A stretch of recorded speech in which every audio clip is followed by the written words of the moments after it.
There were enough key search terms in Michelle's internet history to confirm it. And the most humiliating blow for their parents, there was enough in the toxicology report to warrant the phrase, troubled youth, in the local news coverage.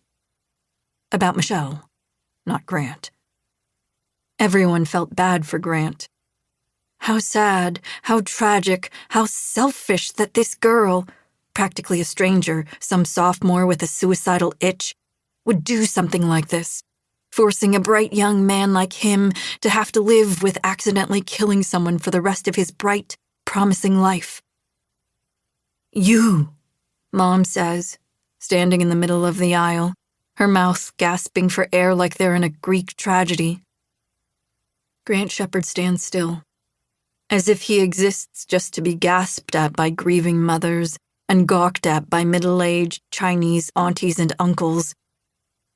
He looks exactly the way Helen thinks of him, wearing a dark navy sweater over a crisp white button-down, as if he's on his way to a student council meeting after this to discuss grad night themes.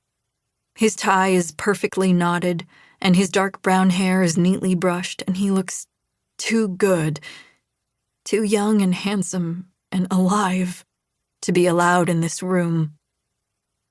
Grant's soft brown eyes dart around the church. He knows he's made a mistake coming here, she can tell. He probably thought it'd be okay, that they would understand why he'd want to pay his respects, maybe. Maybe he even thought they'd forgive him. What a supreme amount of ego it must have taken to imagine his presence would be wanted here. No, Helen's mom is saying, her lips white but forceful. Grant's hands come up, almost placating. I didn't mean to. She wants you to leave, Helen finally says, her voice firm. Now. Grant's eyes land on Helen. He ducks his head in understanding. As he turns to leave, he adds a mumbling sort of, sorry. It's all so dramatic. Helen feels an itch to shout at his retreating back. And don't you ever show your stupid face in here again. Like they're in a movie, instead of a Presbyterian church they haven't attended in over 7 years. But it doesn't seem worth it. When the Grant Shepards of the world are so unlikely to cross paths with the grieving Zhang families of the world. Gasping mothers, avoiding fathers, gossiping aunties and uncles, and all. Ever again. Instead, Helen leads her mother back to the pew. As she walks down the aisle, she makes eye contact with Michelle's smiling portrait. I bet you liked that, Helen thinks, daring her sister to respond. I bet that was your favorite part of your whole funeral. 2. 13 years later. When the phone rings on Tuesday morning, Helen already knows it's going to be good news.